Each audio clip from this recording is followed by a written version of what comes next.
I sold my car in Carvana last night. Well, that's cool. No, you don't understand. It went perfectly. Real offer, down to the penny. They're picking it up tomorrow. Nothing went wrong. So, what's the problem? That is the problem. Nothing in my life goes as smoothly. I'm waiting for the catch. Maybe there's no catch. That's exactly what a catch would want me to think.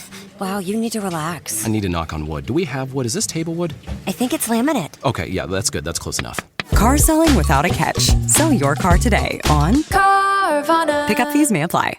Oh, what are you doing? I'll tell you what you're doing. You're listening to the Elder Scrolls Lorecast. Either you are, or I'll be skipping rope with your entrails. Ta-ta. This is the Elder Scrolls Lorecast, your source for lore and so much more.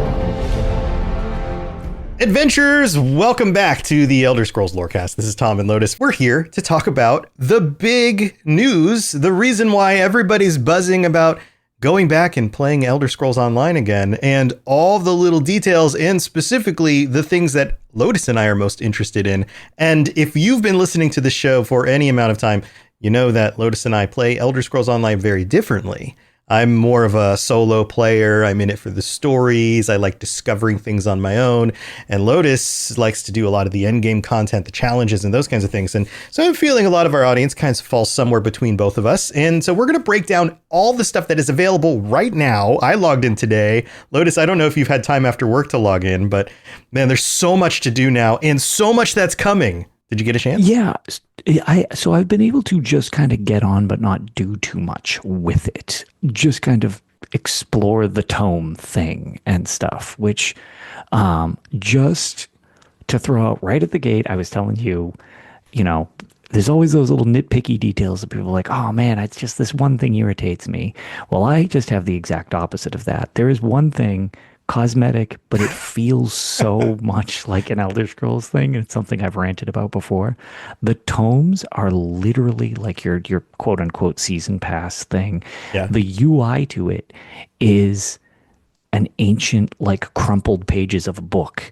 Like a scroll, like that's like with the scroll, funny edges, like the journal worn from out. Morrowind, or the UI from Oblivion. It's absolutely amazing. More UI like that, because it makes you look like you're like shuffling through like a book type of thing. I love that we have so many improvements right now where there are so many things. They're revamping character classes. You can purchase mounts in-game with actual game gold now, which like that was always so limited to like 3 dumb looking horses. There's just, we're going to go over all of it. There's so many things, but the thing Lotus is most excited about is a crumpled up scroll UI. Yes. That's the fact best. That the UI was like, oh my God, it looks like a scroll in a book that I'm reading. So excited. That's great. It's one of the stupidest changes that makes me unreasonably pleased. That's awesome. That's awesome. Well, there's a bunch of stuff out as we're recording this right now. We record this on Thursday nights. It goes up live for everybody on Mondays. You get a little bit early if you're a patron subscriber. But so we've had a chance to log in a little bit. I only got to spend a little bit of time in the game before we're recording this right now. But I've poked around a little bit. But we're going to go over all the details. And there's a ton of stuff that is available now. And even more stuff that's going to roll out over the next few months. And there, basically, if you've enjoyed this game or you haven't even played it, but you're interested in getting in and, I don't know, just enjoy any different type of way of playing a big MMO with lots of different things, there's probably something for you. So let's break it down, Lotus. Let's get into it. So, and what I'm going to do is I'm going to go in order as the way they've listed it out on the website, because that kind of consolidates it all. And we're going to point out each thing, and then we're going to expand on the ones that we think are the coolest, and probably spend more time on those. There is a lot to this, so we are literally not going to cover every little thing, patch notes type of deal style. Right, but there's a lot coming, and a lot is very player friendly, user friendly, and a lot of people who are on the fence about this, because although there's a ton of people that play Elder Scrolls Online, to your point, a lot of people are like, it's not some really. People, some people are more like me. They kind of pop in and out every so often. And when there's something new and fun to do, they might play for a little while and then they're on to other things.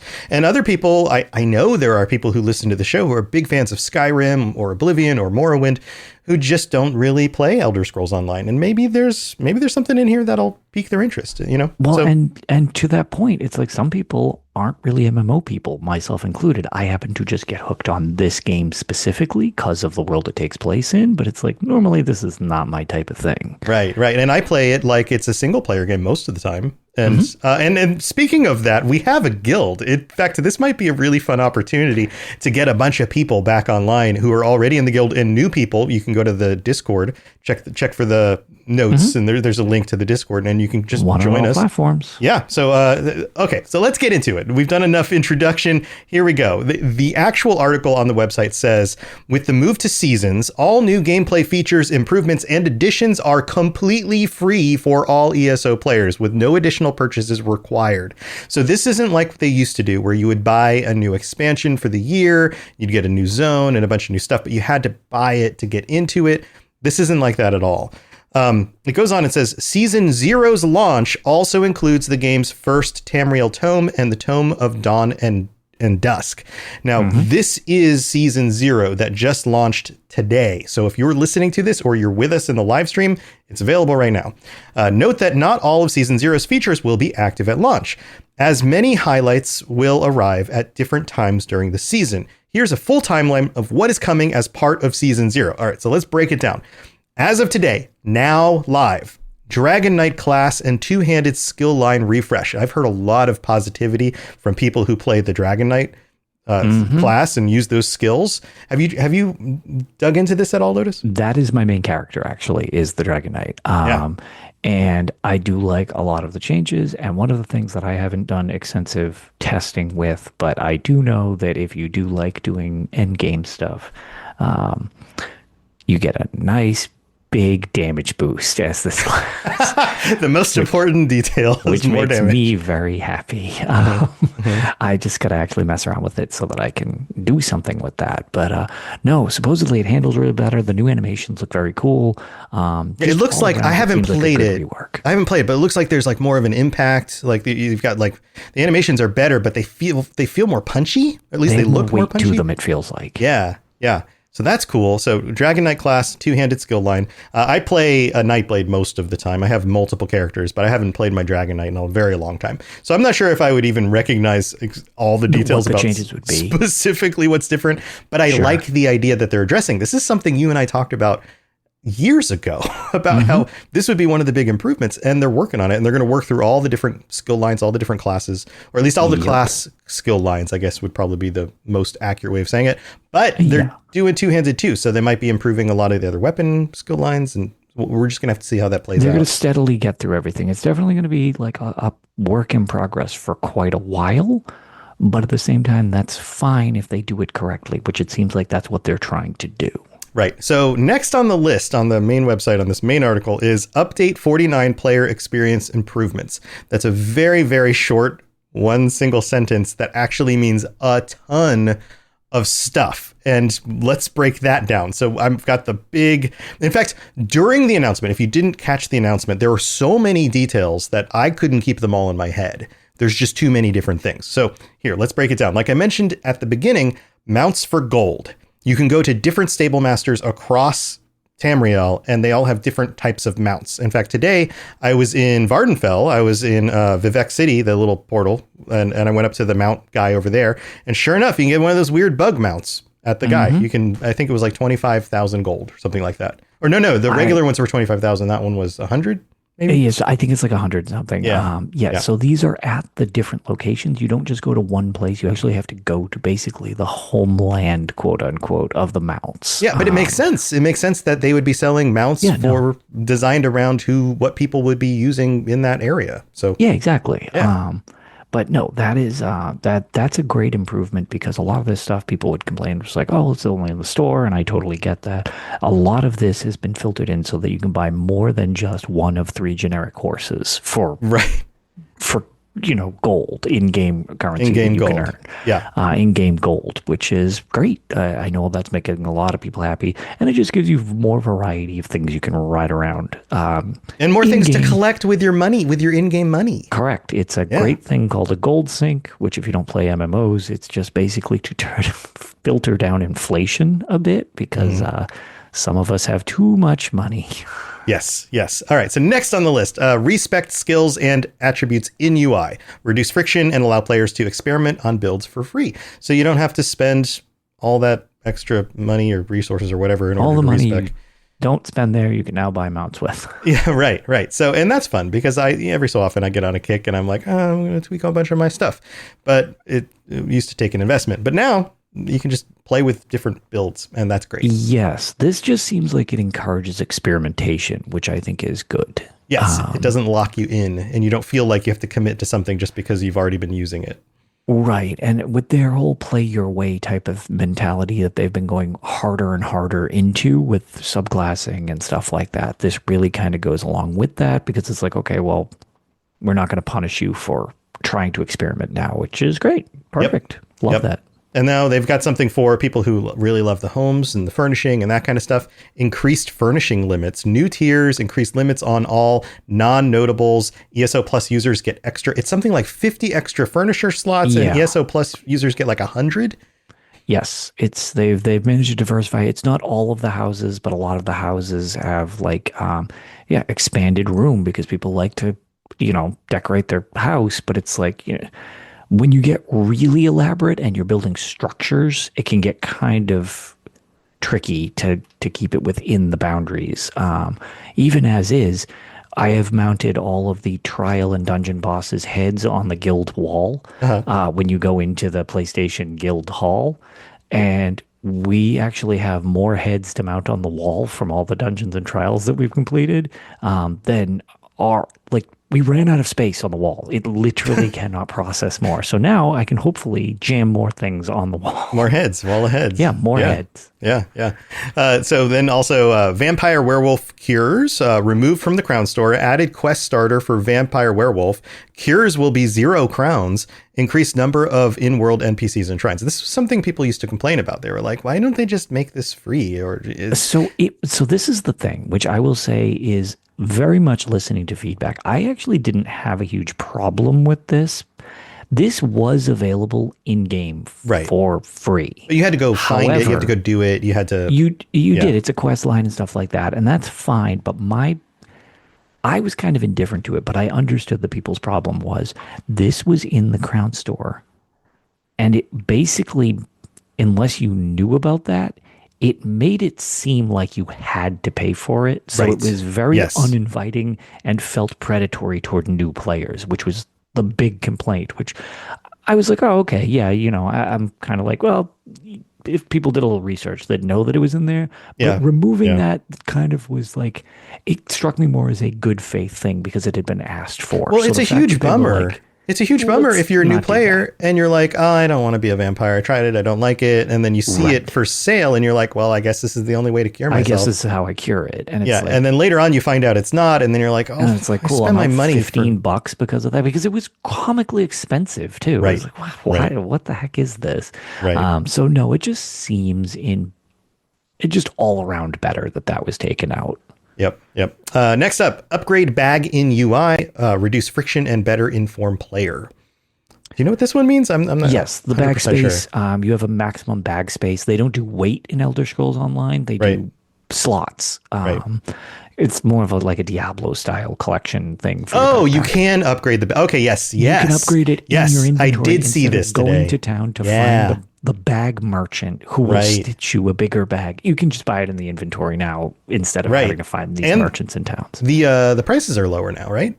I believe so. Yes. Yeah, because I just saw it in my thing when I logged in, and I was like, "Oh yeah, I can afford that easy." I just maxed it out. I was like, "Why not?" That's what that relates to. Nice. Increased transmute crystal limit. We don't need to talk too much about that one, but if you like using transmute crystals, which some people I'm sure do, then I always just butt up against the limit because I don't use them. So it's correct. You just get so many. You know what? I've given this PSA on Tales of Tamriel as well as here, I'm sure before, but something that I suggest to anybody, the limit's now bigger, so you can do it more frequently or with a bigger amount. But if you are ever at the cap or close to the cap and you have the ability to research or have it research the Nirnhone trait, what you do is take some trash, transmute it using your stones into a Nirntone trait, and then break down the Nirntone trait. It has a 50% chance, I believe, to give you that trait stone. That trait stone is massively valuable because it very rarely drops in world.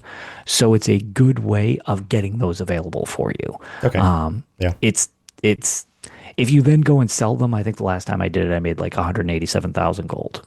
Just Nice. That's hawking how it. rare Just- they are. I wasn't Yeah. even at a trader. I just was offering it in zone and people would buy it. So it's something I always suggest. If you don't have anything to do with the transmute stones, do that. It'll make you a whole bunch of money in game.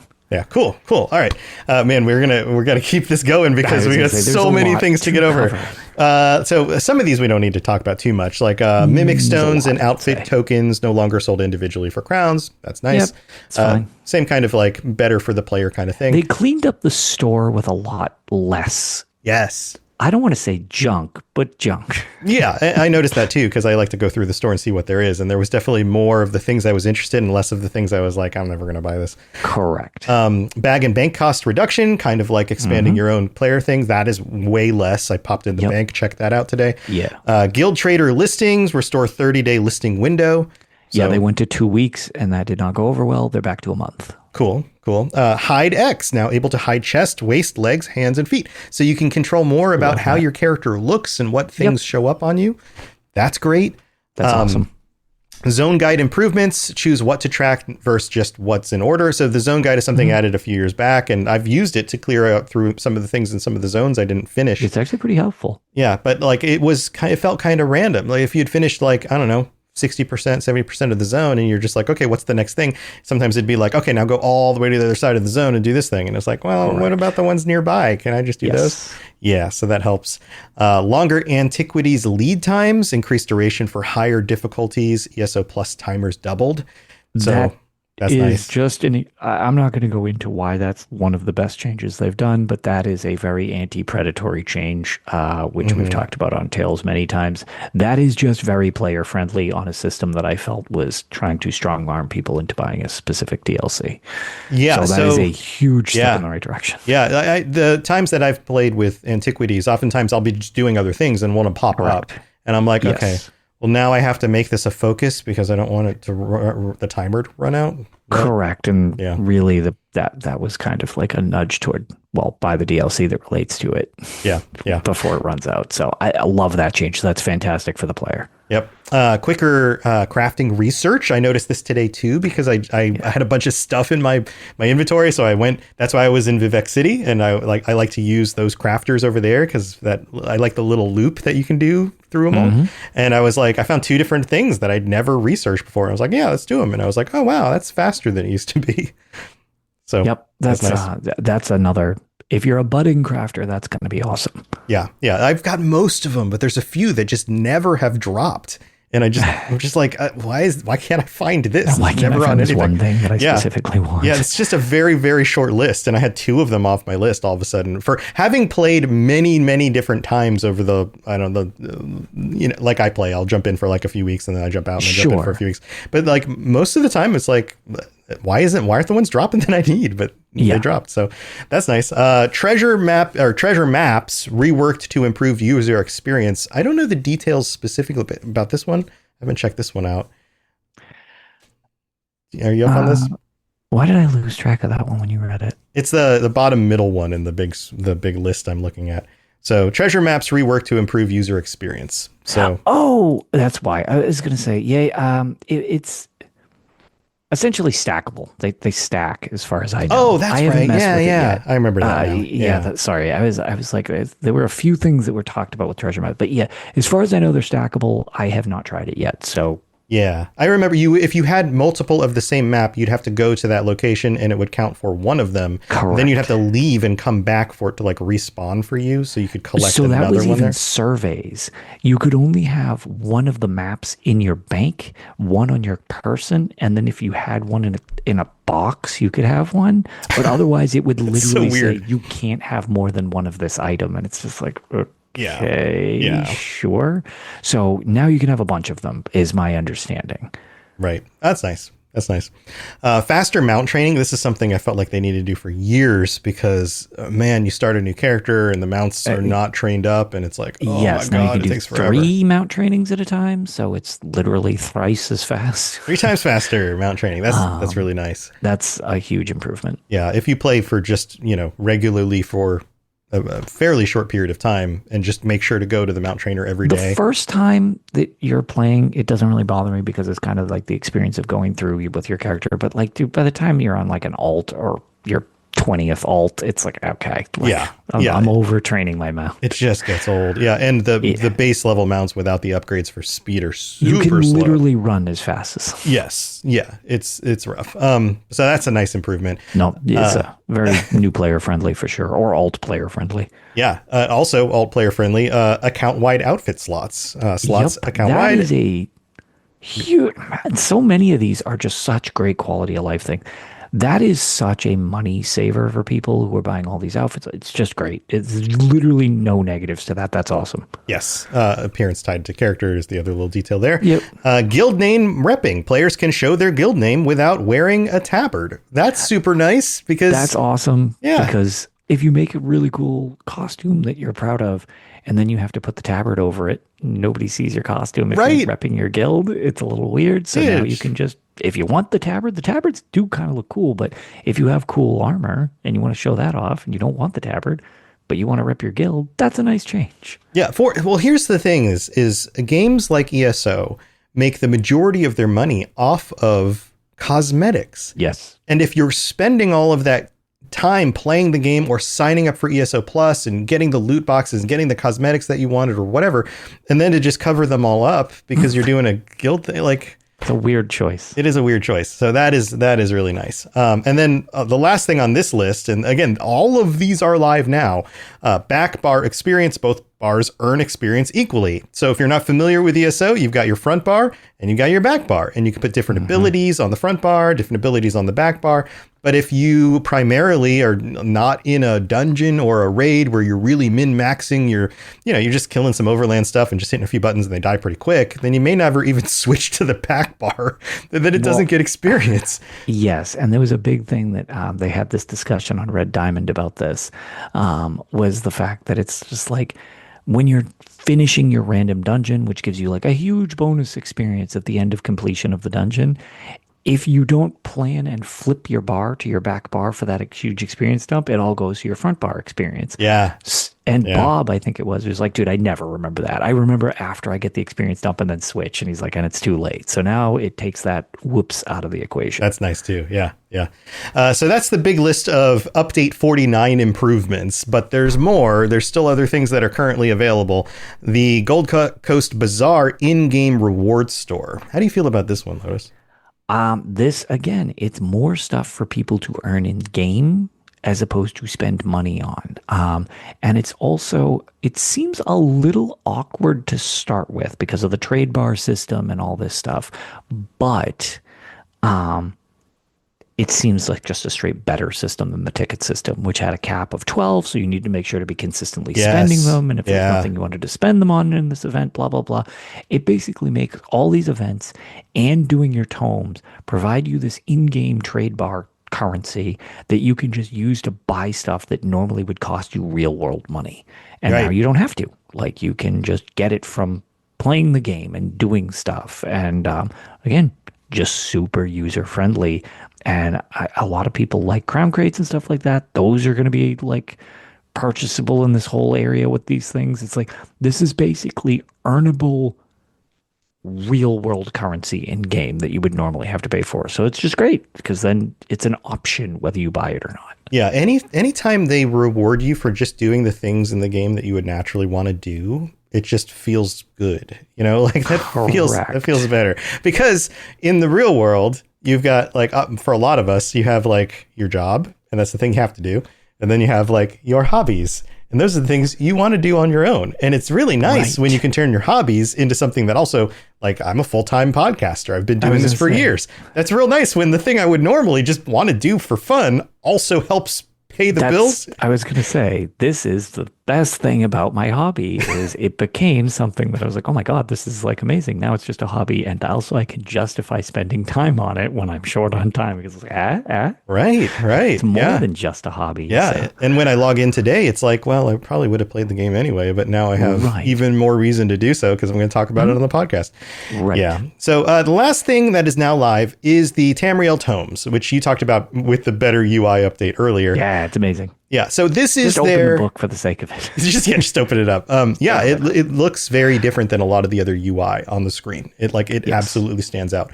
Now this is basically a battle pass kind of system. Season pass. Something like that. That's the easiest like way that. to reference another game system. Right.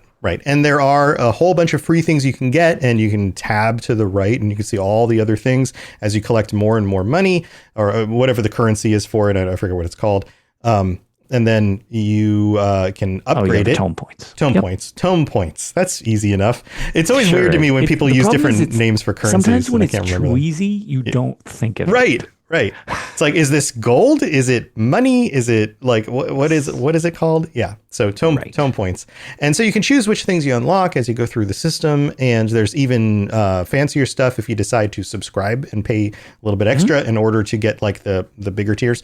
So it seems like the kind of thing that makes sense. Like if you're the kind of person who's just going to keep playing and knocking out all these different goals, why not get all the good stuff? I mean, if you're really going to be doing it. But if you're not, the cap on them, you can just earn these things because you don't have to pay to earn them.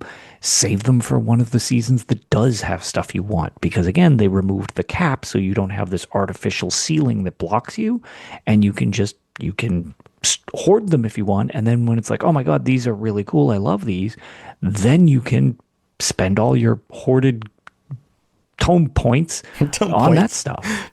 Yeah. And I'm not the biggest fan of battle passes, but I get the appeal. Like it's very rare that I will make a point. Like usually I will play it a little bit while I play. And I'm just like, oh, these are goals that are things that I would do anyway. So I might as well do them. And then I'll collect a certain amount of the currency and then I'll just choose the things that I can afford and I unlock. And I'm glad it's there. But for me, it's not the most appealing thing. It's like... this goes back to the whole work thing, right? As soon as it feels like I have to make it a priority and work for it, it starts to feel more like a job and less like a game. I just rarely ever focus on doing those things. It's just kind of like, oh yeah, it happens, and then I'll look at it occasionally. As opposed to it being a focus. But a lot of people, it gives them their daily objective, right, and stuff like that, which I get.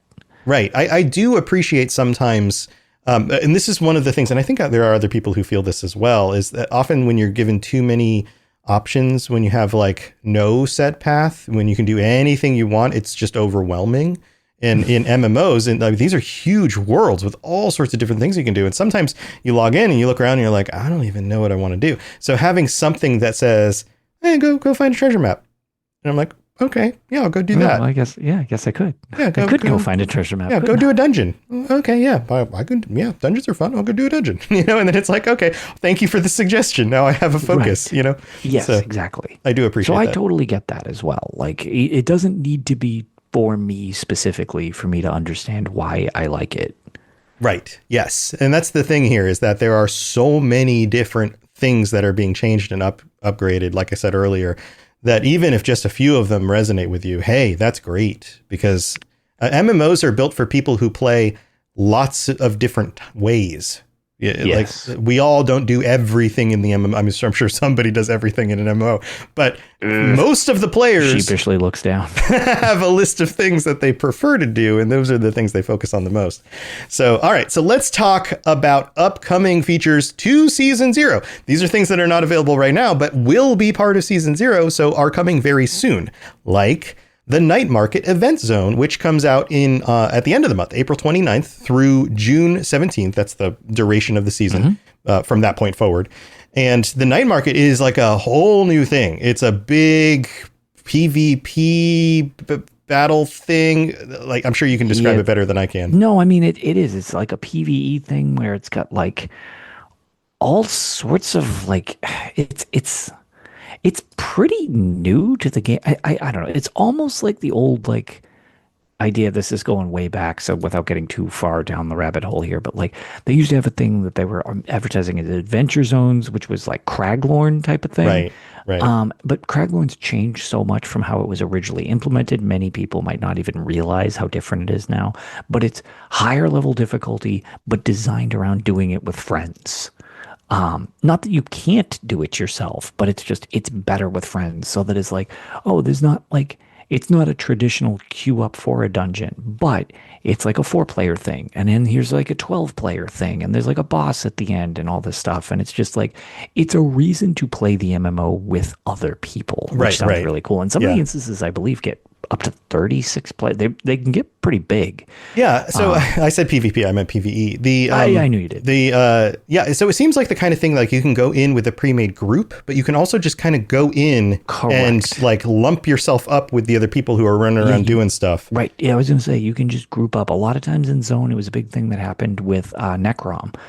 For the world event things where you would go into these like liquid fissures, you could, a lot of times people would get the quest and they would just ask if they didn't have anybody on. They're like, hey, need one. We used to do it a lot of times if there were just 3 of us, like while we were waiting, a lot of times we were like, yeah, does anybody need to join? And we would just pull in a random 4th until our 4th would join us. Mm-hmm. And it's a good way. Sometimes you end up grouping up with people that you get along with, and then you have a lot of fun, and blimmo, you've got yourself that group that everybody always says when you find a group, it ends up being fun. This is a lot of times how they organically form. Yeah. And blammo. You got it right there. Blammo. So the next one on the list, and the next series of these we're going to mention all come out on June 8th. So still some time. But this is one you and I have discussed many times over the years. Challenge difficulty system. Mm-hmm. This is great. This is basically, it's kind of a mini version of what you would play in something like Diablo, right? Where you're like, I'm at the normal level. I'm tearing through stuff now. I've got my upgrades. I've got good gear. Now everything feels too easy. Let's raise the difficulty. Let's nudge it up a bit. And also raise the rewards and the experience. Right. And so now the world is more on par with me, but I get to choose it. It doesn't just keep getting harder as I get stronger. Yeah, I get to choose. Okay, I want to go to challenge difficulty. I know it's going to be harder, but it's going to take me a little bit longer to get through a delve, to kill these monsters, kill the boss of the delve, whatever. But I'm going to get better stuff now, and it's worth my time. That's brilliant. Yes, and that's great. And the big thing is for a lot of people, it's good because it's controllable. Because that's a big thing for a lot of people. They're like, well, I don't want to just get smashed like I'm playing a Souls-like game or something like that. And I get that. That's totally fine. So it's like, well, if you can control it, then there you go. You set the difficulty to stock, or are you changing it up? Do you want it to be different? And it's great. Love the addition for those looking for it. Yes, I'm excited about that, especially as somebody, and there are some other things that are really good for people who play solo a lot. So, but here, next one on the list, update 50 player experience improvements. The next wave of player experience improvements arrives on June 8th, just like the one we just mentioned. Its base game additions include a guild mail system, special Golden Pursuits campaigns for new and returning players under level 20, the proliferation of transmute stations to a host of major crafting hubs, and more. So even more experience improvements for the things people have been asking for. Yep. I sold my car in Carvana last night. Well, that's cool. No, you don't understand. It went perfectly. Real offer, down to the penny. They're picking it up tomorrow. Nothing went wrong. So, what's the problem? That is the problem. Nothing in my life goes as smoothly. I'm waiting for the catch. Maybe there's no catch. That's exactly what a catch would want me to think. Wow, you need to relax. I need to knock on wood. Do we have wood? Is this table wood? I think it's laminate. Okay, yeah, that's good. That's close enough. Car selling without a catch. Sell your car today on Carvana. Pickup fees may apply. So again, not really a lot to say. It's just there's not really any downside to it. It's just like, yep, they're tweaking it again to make it more in line with what people are doing and what people are already looking for. Right. And then next on the list, same thing, June 8th, the veterancy system is being improved. So we have veterancy is a new progression system for ESO's various PvP modes, Battlegrounds, Alliance War, Imperial City, that allows you to earn levels that in turn grant various rewards, including Vengeance campaign perks and account-wide cosmetics and titles. reach max veterancy rank during the first PvP season, which lasts approximately 6 months, and you'll have unlocked a new armor style, weapon style, and 2 skill lines. Cosmetics are fun, but 2 new skill lines? Very interesting. Yes. Really curious to see how this all plays out and feels. Right. So this is one of those things, like a lot of these, a lot of the way that modern MMOs do their PvP rewards, I feel like was influenced a lot by World of Warcraft back in the day. Mm-hmm. The idea that you would get like PvP gear and PvP cosmetics or whatever for doing the PvP stuff. So if you were super into PvP, you could look like, this badass PvP player with your PvP gear. But if you didn't really do it very much, you're never going to earn all that stuff, right? This feels like they're improving that. They're actually giving you even more reason to jump into these. And because there are so many different ways to do PvP, if you're not a Alliance War guy, if you're not going to Cyrodiil because it just feels massive and too much of a time sink, then you can do Battlegrounds. You can do the Imperial City, and you can still unlock a lot of this stuff, including skill styles, which is super cool because that feels like, oh man, that feels like the kind of thing, like, I know myself, 6 months from now, I'm going to get some new fit. I'm going to have a new outfit and it's going to change. And when you can match it with your skill style. So it's like, oh, well, now I've got blue flame to go with this instead of red or orange. Right. It's like, but I also feel like the skill styles stick around longer because I'm more likely to keep those abilities and then pick the skill style I like. And I'm on the other side, I'm more likely to go, that new helmet looks cool, I'm going to wear that instead. Whereas you just wear the same gear all the time. It's true. We actually just had a debate on the creator team Discord about people either pro glass armor or they hate my glass armor. It's very divisive. Little did I know when I made this. Oh boy. All right. So also we have class mastery abilities, a new way for Tamriel's warriors to stay true to their class. Class mastery introduces a host of passive abilities that you can choose from for your pure, no subclasses, all one class character. Each class will receive 5 new abilities, but only 2 may be active at any one time. You choose your mastery. These 2 options arrive on June 8th also. So this is like, okay, you're going to go, like I would go Nightblade for a long time. I like even after they updated and you could start multi-classing, I tinkered with that stuff a little bit, but there's this part of me in the back of my brain that's just like, yeah, but those other abilities are stronger, so I'm going to go with them, but it would really be nice to just be a Nightblade again. And this gives you a reason to do that sort of thing. I think that's very much a common thing for a lot of people with this whole class identity thing. And this kind of gives them an inspiration to, hey, if you want to double down on having a class identity, then you can get this and it benefits you. Or you can be a jack of all, and in Elder Scrolls, master of all as well, because that's what I like to do. I'm just a hodgepodge mess where I just claim my class as just the zoo owner because I just have pets falling out of my ears. Like it's just pets everywhere. It's pets, and I'm a Dragon Knight. So I should have 0 pets, and instead I have all the pets. It's a different play style, but I love the fact that they're trying to incentivize people. Like if you want to stick with just your class, there's a reason to, because at the moment, it's really just straight up better to, like you said, it's like, well, these skills are better, so why wouldn't I take them?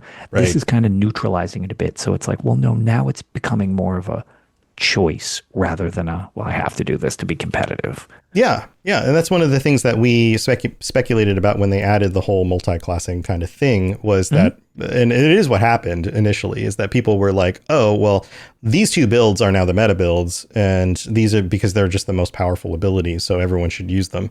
And that kind of goes against the whole feeling of like, well, my character needs to feel unique in this world, and it just, so I like this. Right. It reinforces that, so that's great.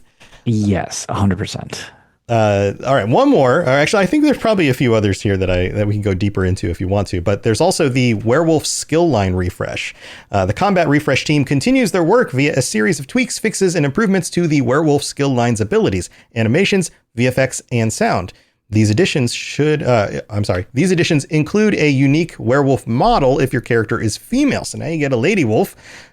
Look for these changes, Lady Wolf, to take place on update 50 on June 8th as well. That's nice that they're not just updating things like the Dragon Knight. They're updating werewolves and eventually vampires. How do you feel about that one? That's fine with me. I mean, I've been a werewolf for a very long time, but I almost never use it anymore. So I use it for very specific things. Well, correct me if I'm wrong. That was the meta for a while, especially for PvP, was having werewolf. It was, and that was also one of my original, I don't know, gimmicks of how the hell do you beat Veteran Maelstrom Arena back in the day when that was like the hardest challenge in the game. And I was like, well, I've got to figure out how to do it on a tank. And people were like, that's not a thing. So my solution was be a werewolf. Nice. Yeah. Because it helps out. But yeah, no, for a while it was really, really a go-to. Crown in chat says they're called a whiff wolf. Exactly. And then they're doing other things as well. In-game events and Golden Pursuits campaigns. In addition to all the above, you can enjoy a host of in-game events and support Golden Pursuits campaigns through Season 0, including the now live Anniversary Jubilee event. You get another one of those cakes. So that's fun. Mm-hmm. I just bought my cake, actually. Nice. In the upcoming Welcome to the Night Market Golden Pursuit campaign. Look out for details on future events and campaigns in the not-so-distant future. So there is a ton, like I said at the beginning, there's a lot. It's hard for me to think of, like if you're somebody who plays this game and none of these things matter, I would be really curious to find out how. It just seems surprising that none of these would sound like something fun to do. Unless you just, like, the only thing I could imagine is just like the combat is so unappealing you don't want to do anything related to that would be the only thing I could gather as being like, it's not worth even messing with. Right. But again, so many of these things are not necessarily combat related. Even to progress like the story and stuff, it's like, the combat you can make really minimal. Like if that's not really your thing, you can just explore type of deal. Sure. But, and I think we're far enough. Like one of the big complaints years ago when the game came out was it doesn't feel like Skyrim combat. And it doesn't. It's an MMO. It feels different. And that seems like that was a big surprise to people. And so therefore it was kind of like I was hoping it would be something else. But I feel like we're so far past that now, especially with the improvements to like the Dragon Knight and the fact that they're improving the werewolves and they're actively working on the combat system. And actually just like great timing on the question getting asked in chat from Cass here. Again, with the new thing, it's like, okay, does it feel, does it still feel floaty? Because that is actually a totally legit complaint that people had at the launch of the game and has lasted for quite a while. There's a floatiness to the combat a little bit. I would attribute it to almost feeling floaty in the way that if you've played the Elder Scrolls 3 Morrowind, like your weapon doesn't really feel super connecting with your enemy. The Dragon Knight, that's one of the things they're addressing, and I assume it's going to have the similar effect as they tackle each of the classes, but it has more weight to the moves. So I would say that aspect, at least if you're going to dive back in, try the Dragon Knight, see if that kind of removes some of that problem, if that was a holdup you had. Because if it does, and they're reworking all the classes, they're probably all going to feel better in the end. But I would say that, at least from the little I messed with the Dragon Knight just on PTS testing type of thing, that might feel different enough to be appealing if the combat was a turnoff to you in the Elder Scrolls Online. Right. And the other piece of what it occurs to me that makes people think that it feels floaty, and I totally agree with this, is that oftentimes you can do moves while also, like you can do attacks while also still moving physically around. Correct. It doesn't plant your feet. Yes, you can still do that for most move, not everything, but a lot of them. And it's just, there's more feedback to your hits, I feel, with some of the new stuff they've done. Whereas before it was just kind of like jabs, you kind of felt like you were just poking. And if there was something in front of you, it was poked rather than you were poking the thing, if that makes sense. Right. Yeah. I get that. And also, I would also argue that, like, I don't know that you would fully want every single combat ability to plant your feet and make you swing, because that would feel like you're just stuck in the mud all the time. So there's got to be this balance between them. Very slow. Right. There's got to be that balance between the right amount of movement, the right amount of impact on a weapon swing, and those kinds of things. So, and they're working on it. So maybe they haven't hit your class yet. It's going to take a while, but eventually. Exactly. Hopefully. Just it might be worth testing some of the newer stuff if that was a complaint you have, because again, totally understand that is not a like niche complaint. I feel like that was actually like a big thing that they've been working on. Yes.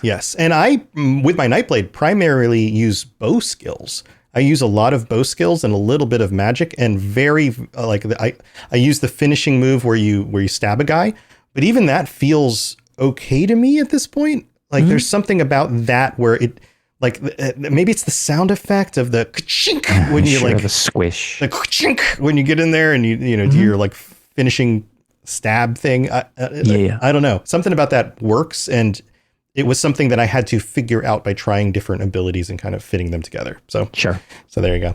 Any other things on this list? Anything else that we haven't covered or that I missed? I mean, I feel like we almost dove into the big bullet points because, again, we're not trying to belabor everybody, and I don't really want to make this sound like we're just turning it into a commercial. Yes, we're friends with, you know, the devs and stuff like that, and they do us a lot of favors and stuff like that by letting us see some of this stuff early. But at the same time, like, I'm not a ZOS employee, so I'm not really here to sell you the game, just kind of that I find it fun and hear some of the exciting new stuff. And I feel like, I think we covered a lot of the stuff, at least that's definitively on the horizon, because there's like some more of these one-off events that are potentially there, and there's well, they did hint at something else that they're working on, and this fills the gap. And when I asked the question, is there anything else that this doesn't cover? I think the one other thing would be, well, a new location with new NPCs and new quests. And they've hinted that we're going back to Skyrim in a new place that we haven't been before. Right. And that sounds like that middle portion of the map between the two Skyrim zones that isn't filled in might get filled in, or Solstheim, something like that, maybe. It does sound that way. But again, this is where we start getting past what we've got clearly defined, but more like, ooh, what's coming still type of deal. So that seems interesting. And so they're not doing the typical, hey, here's a whole new zone, this is the whole focus of the year, but it doesn't mean that they're not also still continuing to flesh out the map or locations. And on top of it, they're revising the Daggerfall region now that they've done a bunch of the little zones and kind of updated them to look better. Yes. So they're going back over those old zones. Yeah. I know this was brought up, and this is just kind of part of it now, is just so people know, a lot of people have like base game. Hey, T. Hey, T, thanks for the raid. It's so base game zones and stuff like that have been kind of getting like a rework as they go through them to kind of like bring them up to the new standard of visual fidelity, because you can tell the difference from the original base game zones that were designed 12 years ago. and the years before 12 years ago, before launch, that they spent working on those. And then now type of deal. So they've been refreshing those, so to speak, so that they kind of have a similar visual fidelity. And one, I think that's great that they're doing that.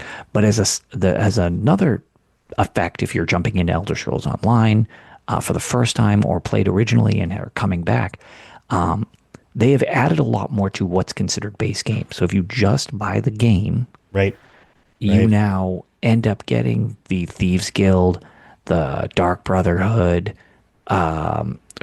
Morrowind's now included, so Vardenfell, Orsinium is the Orsinium, and that's on there, the Imperial City. Yeah. Those all used to be DLCs. They are now just part of the base game.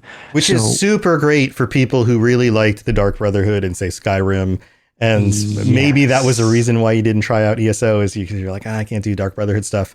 Right. Now you can. And that is a wild amount of stuff to do, even if you're just like, I'm just here for the quests. That is horrifying how long it would take you to go through all of those quests. dozens of hours of more content to do if you never purchased those and got into them. And they're all free. 100%. And they're doing more Thieves Guild and more Dark Brotherhood stuff in the future. This is another thing they've talked about. Yes, they are expanding on that and having a continuation of that. So those guilds are actually getting more stuff coming on the horizon. So they included the previous version so you can play through them to catch up before we get the new ones, which the new ones are included for free because new content is now free going forward. So right. And you don't have to play through the original ones to do the new stuff. When that comes out, you can kind of do it in whatever order you want, which is great. And on top of it, there's other like just open world stuff they're adding in, like these little these quests that don't actually drop little arrows where you're supposed to go. You have to figure them. You find a thing, and then it's like, oh, let's figure it out. Seems like I have to go over this part of the map, figure out what's going on over here, and that's exciting as well because that plays. And this is another thing we've talked about for years. It's really nice. I love the convenience of just the arrow. That's just like, okay, go where you want to go when I want to just kind of turn my brain off and just like kill things and talk to people and just turn quests in.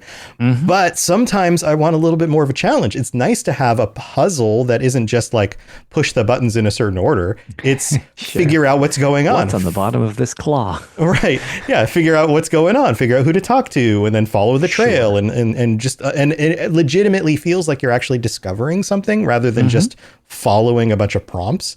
Yep. That's great too. That's and like I'm excited about this. You said this earlier, not because this is like an advertisement, because it's not.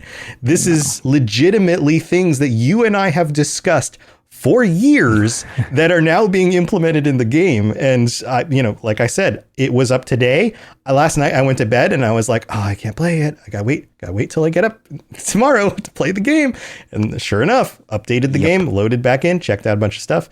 So yeah, exciting stuff. So it's a lot of good, very player friendly stuff to do. And that's my big thing, which I know, like you had joked, is how games, live service games, MMOs, whatever, make their money. A lot of it relates to getting people to engage with cosmetics and stuff like that. And that's great. And I love that for people who enjoy that. But that's super not my thing. Glass armor guy here. Yes, like, nah, it doesn't matter. 12 years later, still in my original armor.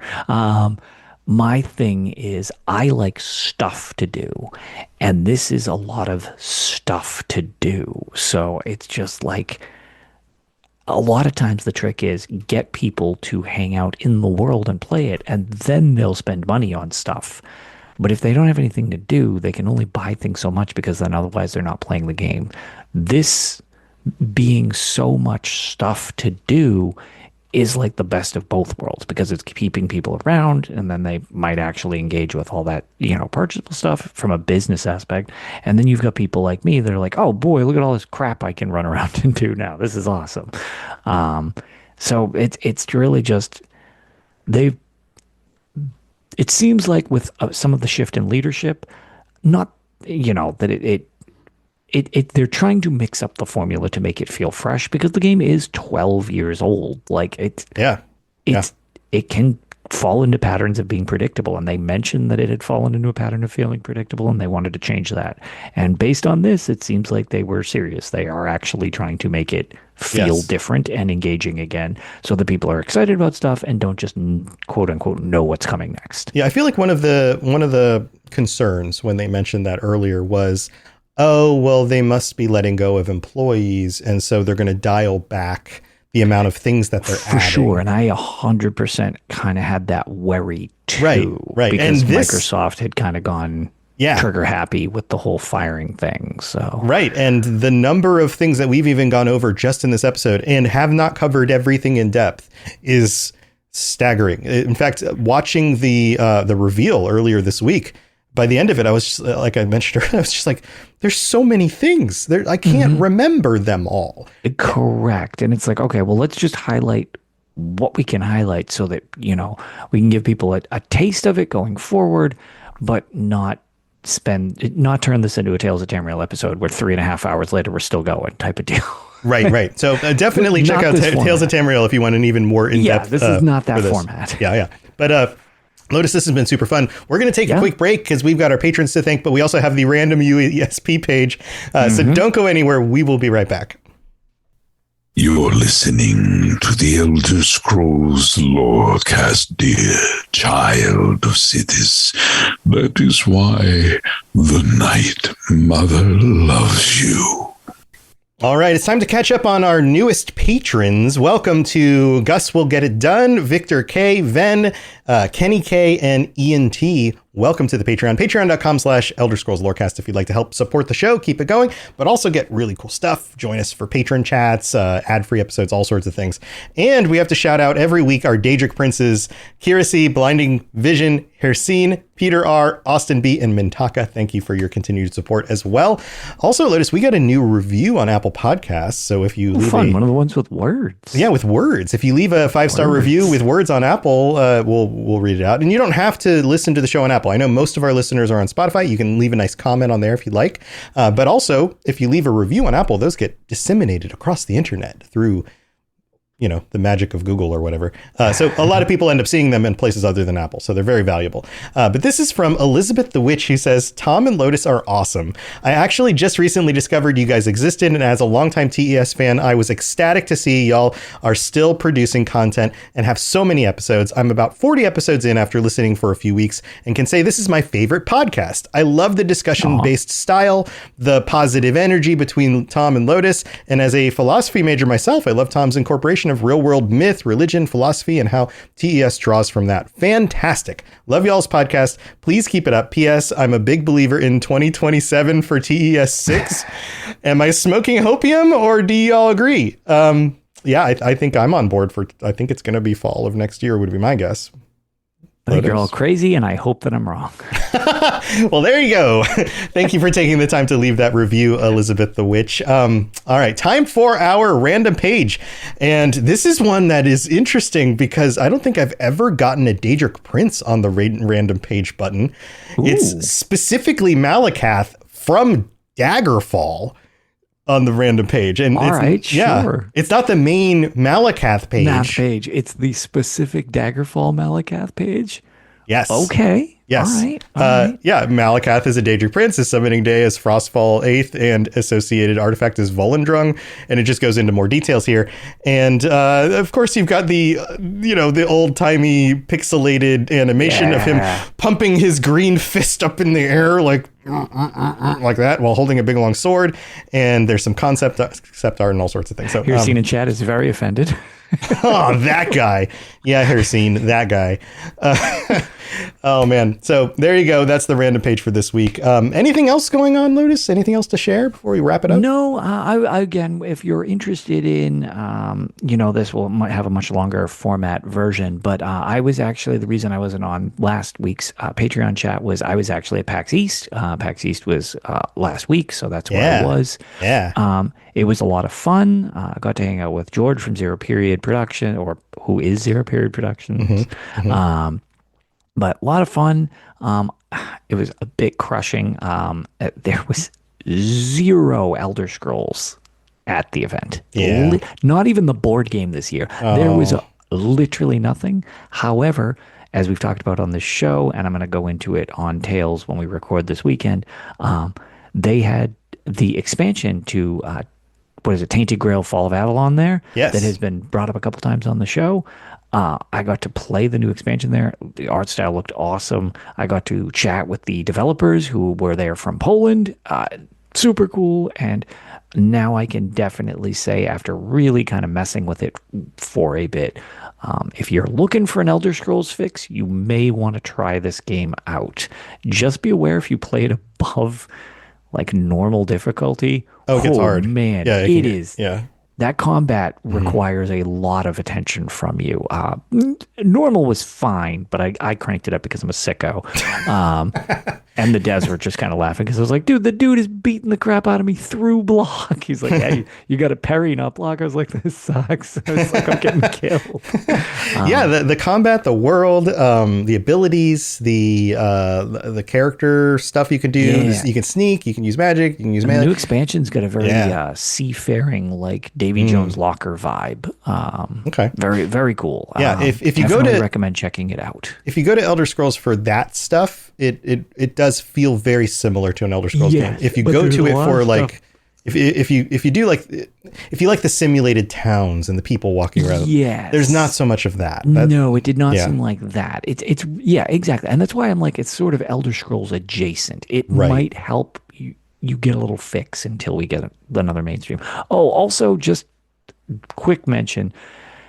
I know I've said it before. The Elder Scrolls Blades the Yeah. phone game, Oh, right. is shutting down. Yeah. So if you haven't tried it and you're interested in it, TikTok, it's closing down in June. Yeah, and they've unlocked a bunch of stuff that was like behind So paywalls and things. They right? give everything costs 1 gem, which is like the wacky money for real money, except that when you log in, it gives you a treasure chest full of gems. So Yeah, everybody so- could just basically get everything for free. So you could play for free and just kind of get through it all before they Yes, take it off the store. You didn't need to spend anything to beat the campaign anyways, and I do suggest. I actually thought it was a lot of fun once it kind of ironed out a couple of the kinks at the start. I do suggest playing it before it is gone because it's super fun, and now there is even less of a barrier to entry. Yeah, cool stuff. If you want to check out my other stuff, the Fallout Lorecast, the Lord of the Rings Lorecast, or Retro Recall, those are podcasts you can listen to wherever you listen to this show. In Retro Recall, we just talked about Zelda 2. We didn't do Zelda 1 yet. We did Zelda 2. Nice. And turns out, I think it's a better game than a lot of people give it credit for. It kind of gets the like redheaded stepchild of the series kind of thing. But It's very different than the rest of the series. It is brutally difficult. but it's not bad. Like It's some of the puzzles are needlessly obtuse, there's a little bit of that, but there's but I'm not gonna lie. Yeah. I actually so I beat it when I was on paternity leave. Oh, nice. Nice. I had never beat it or even played it that much, and I had it on a one of those Game and Watch things. And I went through and beat it from beginning to end, and it's actually up there as one of my favorite Zeldas now. It holds up. Like the combat can be fun. The hardest part about it is navigating the world and figuring out where to go next, and like following the little quest lines. But if you use a guide to just kind of solve that stuff more easily and focus more on the fun parts of it, it really holds up. Like I had way more fun than I expected with it. Yeah. So Yeah. I Cool. totally understand where you guys are coming from. Yeah. So John and I discussed that on the episode that came out last week. The previous week. Last week we talked about Final Fantasy Tactics, and John loves that game, but I had a kind of a different opinion about how slow it was to get into. But go check out Retro Recall. We cover a new game every week, or new retro game every week, and go back and see what it feels like 30 years later. So it's a lot of fun. But thank you everybody for hanging out. Chat, thank you for being here. T, thank you so much for the raid, and welcome to everybody. This is something we do every Thursday night. So if you'd like to come for the live show as we record it on Thursday nights, this is where it is. But otherwise, Elder Scrolls Lorecast is available everywhere. Thanks everyone for being here. We'll be back next week, and until then, maybe give Elder Scrolls Online a try. See what you think about these things, and let us know. Jump in the Discord and let us know what you thought, because I'd love to get different people's feedbacks about the things that you think are most valuable that they're adding and how it is affecting your gameplay. That would be really cool to understand. But until next time, Just open the tome and look at the sweet pages. They're just all crumbly. It's great. the crumbly. Just keep the tome up on your screen. Just keep the tome up. Use it as a screensaver. Yeah, there you go. That's how you do it. All right, we'll see you next time. Bye, everybody. See you later. Thanks for tuning in to the Elder Scrolls Lorecast. Check out robotsradio.net for more podcasts just like this, and join us on the Robots Radio Discord. Be part of a community of over 5,000 people who are excited about video games and so much more. Robots Radio. Games, lore, stories, community. Just press play.